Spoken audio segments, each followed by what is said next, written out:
Then you use your intuition and your understanding of the person as you get to know them to decide? Yes, as well as my skills as a Ayurveda practitioner with the methods of observing. It's a trifold method called Darshana, Sparshana, and Prashana. Darshana means to observe. Sparshana means touch, so I feel pulses, maybe check the quality of temperature and whatnot. And Prashana means question and inference and communication. Wow, that's very fascinating. Now I know that there's another aspect that you work with a lot, and I think it's Panchakarma. Can you tell us about Panchakarma? Yes. Panchakarma is really a cornerstone healing modality within Ayurveda. It's a little more elaborate than the single Shirodhara or Ayurveda warm oil massage. It's consecutive treatments over a period of anywhere from 5 to 7 to 21 days. And it moves through the tissues and really eliminates toxins on every level of the body, the mind, and the emotions. So what does it consist of? There's a lot of consulting. It starts out with a preparation consultation to help them prepare their bodies before they're even on site. I do lots of webcam and email work with people to make sure that they're even eligible for Panchakarma. People who, there are some people who aren't strong enough, or if they're recovering, say, from chemo, then we do other measures which can be mildly cleansing but not as intense. Right, so then you know what the contraindications are. Absolutely. What if a person isn't ready that wants to do a cleanse, but doesn't want to use all the herbs or the oils that you have to offer? What do you do with someone like that? They really want to cleanse, but they're a little scared. Yeah. Well, I've been doing this for about 14 or so years, so I'm really skillful and work in mysterious ways to help people to really see that it may or may not be for them. Right. I really work best with people when they're ready to do something. But when they are not ready to do the big Panchakarma, or they say, "Oh, I hate Indian food," or do I have to do that? We modify. I really work with everybody where they are now. That's the beauty of Ayurveda. That's great. Yeah. Because I know it's sometimes difficult to go all the way in the beginning, but once you start a program, you surrender to it. Even when you hear, this is the one that I need to do, there can be resistance in the person. So I can see by who you are that you have a soft and easy manner. So I'm sure you're able to, assist them in either changing their mind or slowly transforming from one into another.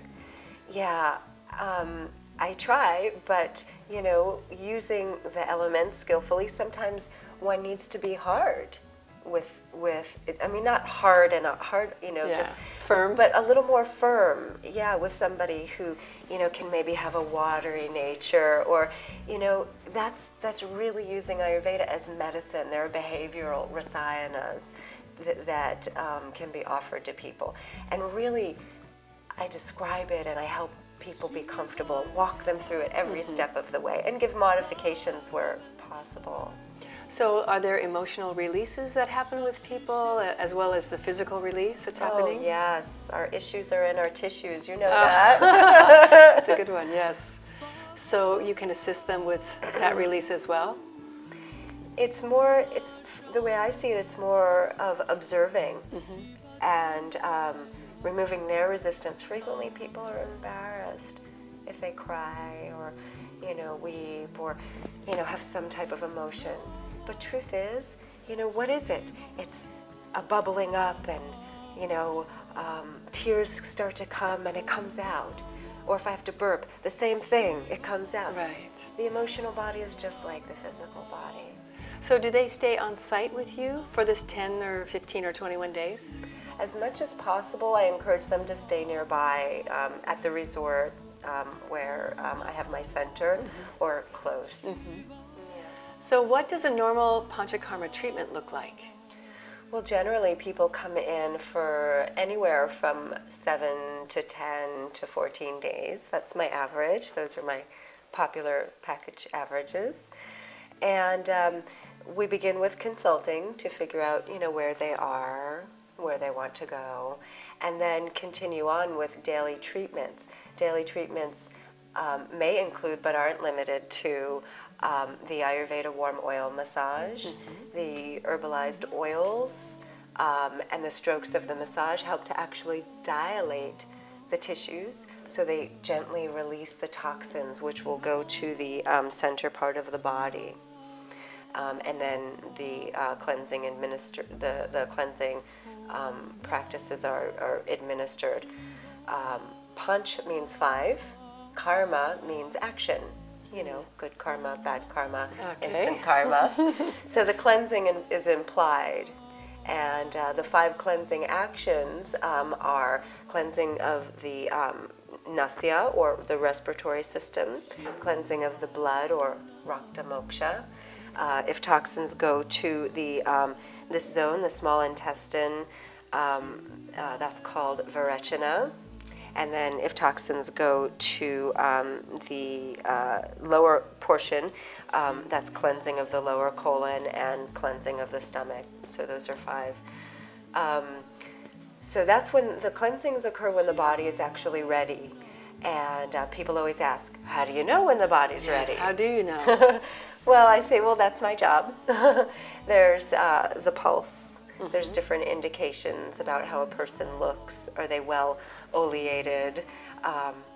Going back, we use the principles of heat and the oils, foods. They receive a certain mono diet of khichdi. Khichdi is dal, or beans and rice, and different herbs and spices.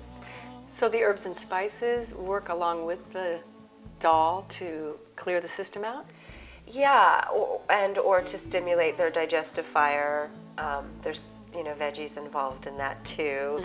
It's enough protein to give somebody a good sustain them through the cleansing, but it's light enough so that people can do the cleansing, because fasting isn't appropriate for everyone. Right. So in this cleanse, you could be losing weight possibly, or you could just be cleaning out your colon and cleaning out all what's left after the regular life that we have out in the world when we don't eat correctly.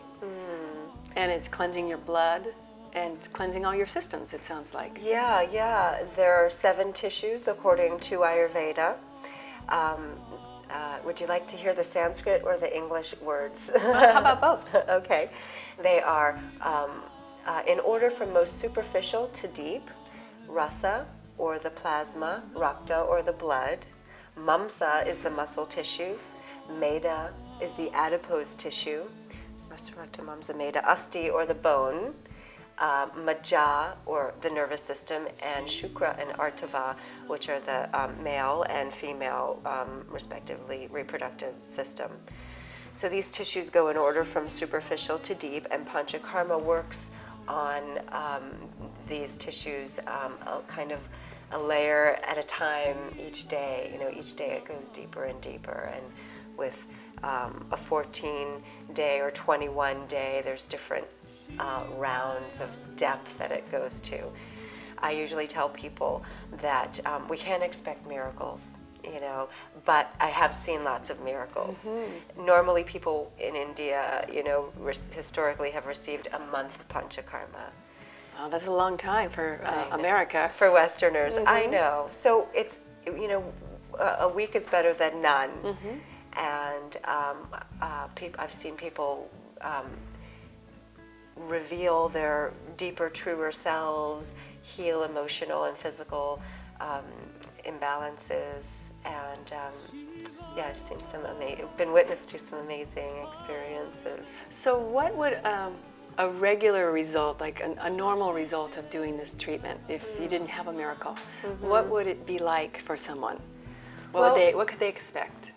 Okay, well, many people frequently have toxins, what we call in Ayurveda as ama, not to be confused with the American Medical Association.